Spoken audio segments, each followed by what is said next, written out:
Boa noite a todos, sejam bem-vindos. É muito bom estarmos juntos em vibrações amorosas, nas correntes de oração. Vamos conectando com Deus, nosso Pai e Criador, com Jesus e seu Evangelho, para que eles possam habitar nossos lares, para que os espíritos benfeitores possam nos visitar, nos trazendo paz e harmonia e atender a todas nossas necessidades. Primeiramente, antes de começarmos o estudo do Evangelho, cuja lição de hoje será o capítulo 3, Há muitas moradas na casa do meu Pai, vamos fazer a nossa prece. Se possível, fechemos os nossos olhos e vamos em pensamento sempre elevado a Deus, lembrando de nossas famílias, das pessoas que são atendidas pelo Centro Espírita Apóstolo Paulo, por todos nós que pertencemos a ele, pelos doentes que estão nas UTIs, por todos aqueles que perderam seus entes queridos, pelo nosso Brasil, enfim, por toda a humanidade que sofre com esta pandemia e pelas consequências da mesma. Não podemos esquecer de lembrar dos nossos entes queridos que partiram deste mundo e com certeza estarão no reino de Deus, junto de Jesus, nosso amado Mestre. Jesus, amparai-nos, harmoniza os nossos sentimentos, livra-nos da revolta, afasta-nos do pessimismo e da mágoa, para que possamos nos conduzir com equilíbrio, mesmo nas provações maiores. Fortalecei-nos, Mestre Jesus, iluminai os nossos caminhos para a semeadura do bem. Ensina-nos a perdoar e amar, para que a paz floresça em nossas vidas. Que assim seja, graças a Deus. E agora, convidamos a Esther para explicar a lição de hoje. Como iniciante desta tarefa, desejamos a você muita luz e que Deus e a espiritualidade maior te inspire e te proteja com bons fluidos.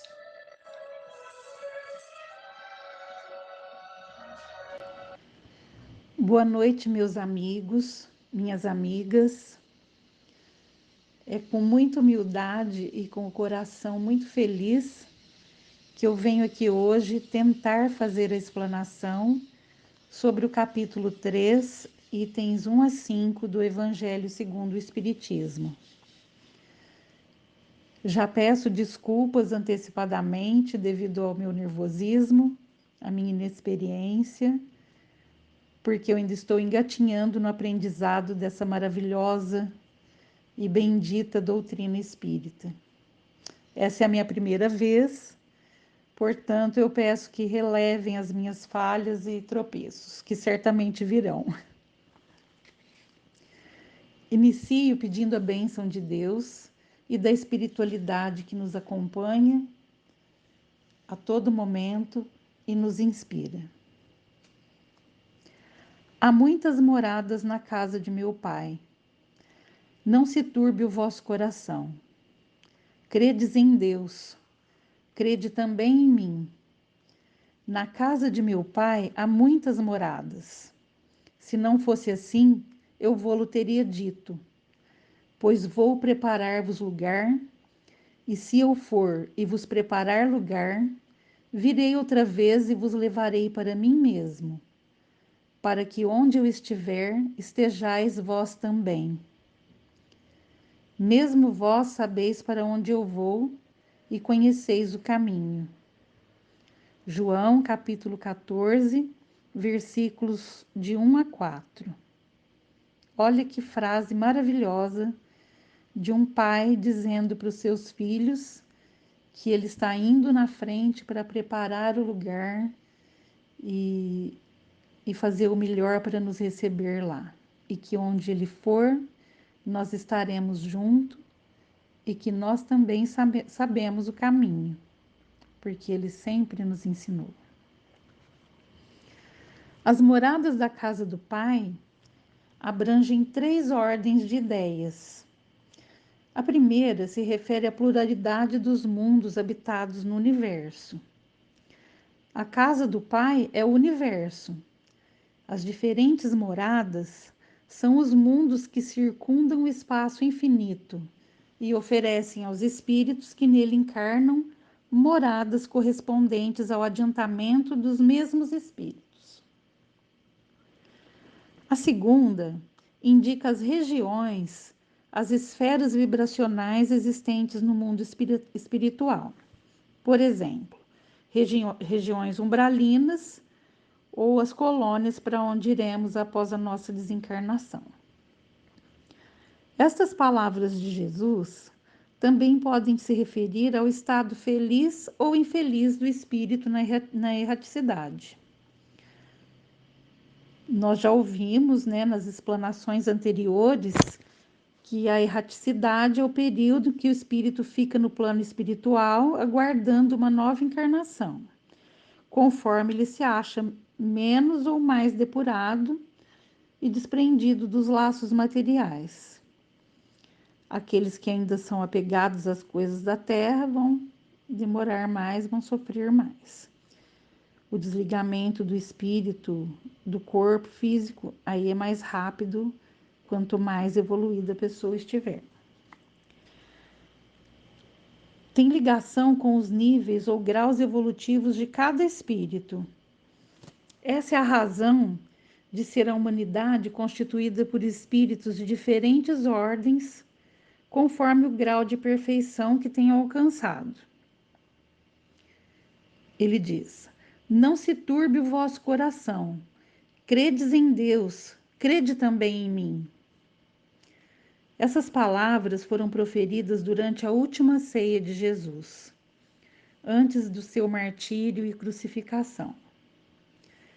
Elas fazem parte do conjunto das derradeiras instruções que o Mestre prestou aos discípulos, cuja tônica é despedir-se dos irmãos e irmãs que compartilharam com ele a sua existência durante os 3 anos em que ele pregou o Evangelho, e firmar, mais uma vez, seu amor e compaixão por toda a humanidade, por todos nós. No discurso de despedida, suas palavras estão saturadas de compaixão por todos os discípulos do presente e do futuro, aqueles que em seu nome iriam submeter-se aos mais ásperos testemunhos. A confiança em Deus se torna dinâmica, atuante, renovadora, no exato momento em que depositamos fé no Cristo, pela aplicação em nossa vida prática dos postulados que ele nos legou, nos aproximando da divindade consoante sua afirmativa, que ninguém vem ao Pai senão por mim. João, capítulo 14, versículo 6. Os verbos turbar, que significa causar perturbação, desequilíbrio, alteração da ordem, e o verbo crer, são empregados de uma forma incisiva no texto, porque há a nítida intenção de atingir diretamente o sentimento dos ouvintes. Não é apenas o raciocínio, tendo em vista a necessidade de levantar-lhes o bom ânimo. Refletindo sobre esses ensinamentos de Jesus, não se turbe o vosso coração, credes em Deus, crede também em mim, e trazendo-os para os dias atuais, fazemos nossas as seguintes palavras do Espírito André Luiz. Abre aspas. A tempestade espanta, entretanto, acentuar-nos-á a nossa existência, se soubermos recebê-la. A dor dilacera, mas aperfeiçoa-nos o coração se buscarmos aproveitá-la. A incompreensão dói, contudo, nos oferece uma excelente oportunidade de compreensão. A luta perturba, todavia será portadora de incalculáveis benefícios se a gente aceitar o concurso dela. O desespero destrói. Diante deles também encontramos o ensejo de cultivar a serenidade. O ódio enegrece, no entanto, descortina bendito horizonte a revelação do amor. A aflição esmaga. Abre-nos, todavia, as portas da ação consoladora. O choque assombra. Nele, contudo, encontraremos a abençoada renovação. A prova tortura. Sem ela, entretanto, é impossível aprender. O obstáculo aborrece. Temos nele, porém, um legítimo produtor de elevação e capacidade. Na casa de meu pai há muitas moradas. Se não fosse assim, eu vô-lo teria dito, pois vou preparar-vos lugar. De novo, João, capítulo 14, versículo 2. Do ensino dado pelos espíritos, resulta que muito diferentes umas das outras são as condições dos mundos, quanto ao grau de adiantamento ou inferioridade de seus habitantes. Entre eles, há os em que estes últimos são ainda inferiores aos da terra física e moralmente, outros na mesma categoria que o nosso, e outros que lhes são mais ou menos superiores. Nos mundos inferiores, a existência é toda material. Essa classificação é relativa, havendo inúmeras graduações. Por exemplo, mundos primitivos. Quando encarnaram as primeiras almas humanas, depois que o animal atingiu o estágio que lhe fosse permitido receber a denominação de espírito, por obra da natureza divina, pela força do Criador. Mundos de expiação e provas, onde ainda existe o predomínio do mal. São lugares de exílio de espíritos rebeldes à lei de Deus. Segundo Santo Agostinho, a Terra está classificada nos mundos de provas e expiações, uma escola para a evolução. Esteve material e moralmente num estado inferior ao que está hoje, e atingirá, sob esse duplo aspecto, um grau mais avançado. Ela atingiu um dos seus períodos de transformação, em que passará de mundo expiatório para o mundo de regeneração. Então, os homens serão felizes, porque a lei de Deus nele reinará. O mal predomina sobre o planeta ainda, porque o bem está retraído. Quando todos os homens de bem resolverem colocar em prática suas virtudes, e quando isso alcançar a maioria de nós, o mal se esconderá com medo de ser visto.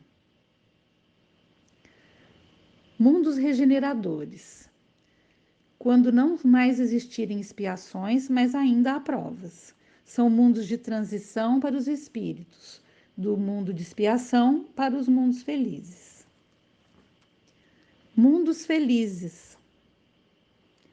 São aqueles onde já há o domínio do bem sobre o mal. Nestes não há mais provas nem expiações. Mundos celestes ou divinos. A morada dos espíritos purificados. Só existe o bem. Olha que maravilha, hein?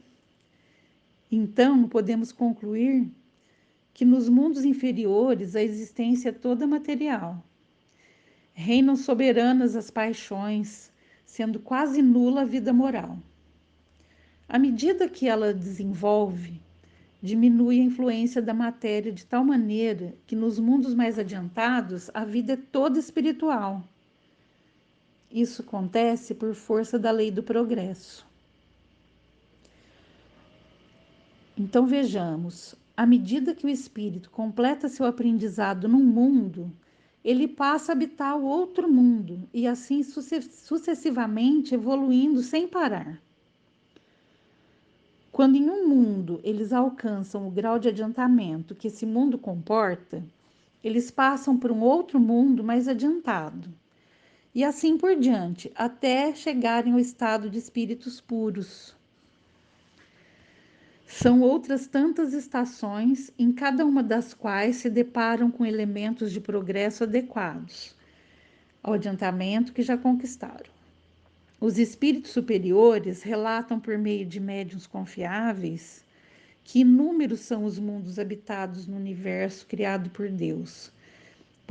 Ele criou esses mundos para atender diferentes finalidades. Então, nós temos no espaço mundos berços, mundos experiências, mundos universidades, mundos templos, mundos oficinas, mundos reformatórios, mundos hospitais e mundos prisões. Sabemos que após a desencarnação, o espírito passa pela fase de reintegração no outro plano vibratório, onde ele dá continuidade à sua existência. Então, liberto do corpo físico, o perispírito revela propriedade e funções próprias, que, sob o comando da mente, oferecem condições de adaptação na nova moradia. No mundo espiritual, os espíritos formam grupos, famílias, de acordo com as mútuas manifestações de afeição, simpatia, enfim, de afinidade. Esses grupos se organizam em comunidades mais ou menos extensas, genericamente denominadas colônias espirituais, que apresentam todas as características de uma sociedade organizada, de acordo com a moralidade e o conhecimento dos seus habitantes. O outro mundo para onde vamos após a morte consiste de várias esferas, representando outros tantos graus de luminosidade e de felicidade. Cada um de nós irá para aquela que se adapta à nossa condição espiritual. As muitas moradas na casa do Pai estão relacionadas igualmente aos degraus evolutivos que caracterizam a longa caminhada sensorial do espírito. Iniciada quando ele foi criado por Deus, ainda no estágio de simples ignorante, até o nível de espírito puro ou angélico. Recebemos, assim, inúmeras concessões do Criador, em razão da sua misericórdia, necessárias ao nosso aprimoramento espiritual. Tudo isso indica que o Pai forneceu ao Filho Homem a casa planetária onde cada objeto se encontra no seu próprio lugar, aguardando somente o esforço digno e a palavra de ordem, ensinando a criatura a arte de servir. As moradas podem também ser representadas por planos que se expressam por vibrações e não exatamente por um lugar. A casa do Pai é o íntimo de cada um de nós.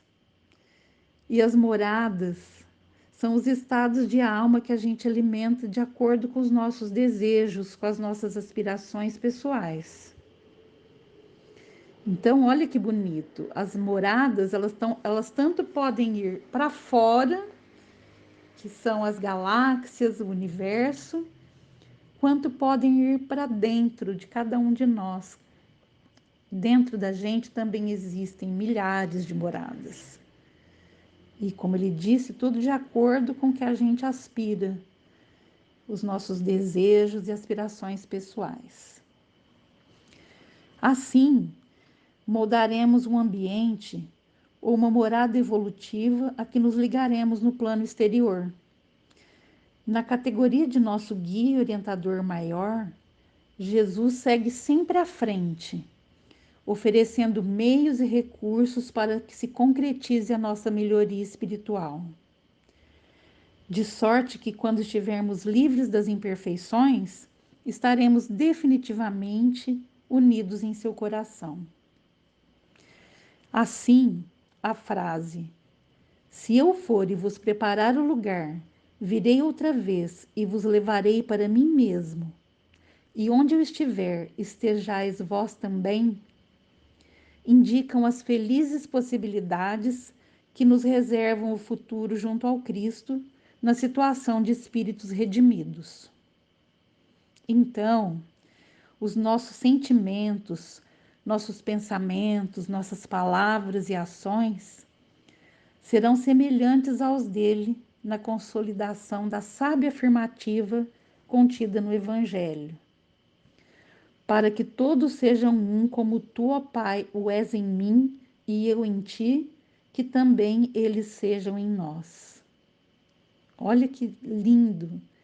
Olha o que essa frase pequena, o tamanho que ela é grande, tudo que ela diz para a gente. A afirmativa para onde eu estiver, estejais também, indicam a sintonia do discípulo com o mestre. E, na verdade, é quando o discípulo se integra definitivamente no Evangelho de Jesus.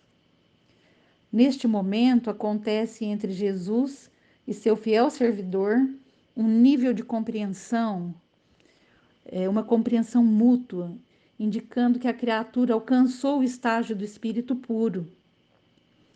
Toda essa caminhada, contudo, só acontece após um árduo trabalho de ascensão. Sabia o mestre que a construção do reino divino na terra, quantos o acompanhassem viveriam na condição desajustados, trabalhando no progresso de todas as criaturas. Todavia, sem lugar adequado aos sublimes ideais que entesouram. Efetivamente, o cristão leal em toda parte raramente recebe o respeito que lhe é devido, por destoar quase sempre da coletividade ainda não completamente cristianizada. Sofre a descaridosa opinião de muitos, reconhecendo que o domicílio de seus seguidores não se ergue sobre o chão do mundo. Prometeu Jesus que lhes prepararia lugar na vida mais alta. A orientação de Jesus sob análise, mesmo vós sabeis para onde vou e sabeis o caminho, abrange os dois últimos conceitos.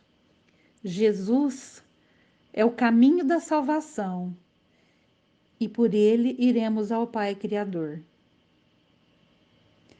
Uma boa noite a todos, que Jesus nos abençoe e nos cubra com sua bênção, para que sigamos trilhando, ou ao menos tentando, seguir a lição que ele nos ensinou. Estimados irmãos e irmãs, vamos então encerrando o nosso estudo desta noite com mais conhecimentos sobre como podemos construir nosso destino futuro. E me lembro agora do nosso planeta Terra. Agradecemos a Deus profundamente a estada aqui no planeta Terra e temos crescente em nós a vontade de cada vez mais servir a Deus, a Jesus, ser companheiros dos espíritos, enfim. Então, nessa ligação íntima com Deus, pedimos pela Terra, nosso planeta azul, de provas e expiações. E se utilizarmos os recursos da nossa imaginação, podemos torná-la tão pequena que cabe em nossas mãos. e a gente lança um olhar luminoso sobre a terra. Aproximamos ela do nosso coração e dedicamos muito amor para nossa terra. Cuida, Senhor, de todos os habitantes. Ajuda-nos a saber focar no nosso progresso espiritual e ter fé em nós mesmos e na nossa capacidade de tocar nossa vida com dignidade e cada vez mais com sabedoria. E nos lembramos agora da fluidificação das águas que estão sobre nossas mesas. Necessitamos da cura espiritual e corporal. Pedimos então que os espíritos benfeitores coloquem substâncias que nos farão muito bem ao espírito e ao corpo. Então, obrigada, Senhor, por tudo. Agradecemos a Deus. Pai nosso que estás nos céus, santificado seja o vosso nome, venha a nós o vosso reino e seja feita a vossa vontade, assim na terra como no céu. O pão nosso de cada dia dá-nos hoje, Senhor. Perdoa as nossas dívidas, à medida que vamos perdoando aos nossos devedores. Não nos deixe cair em tentações, mas livra-nos de todo mal, porque são teus o poder, o reino e a glória para todo sempre. Que assim seja.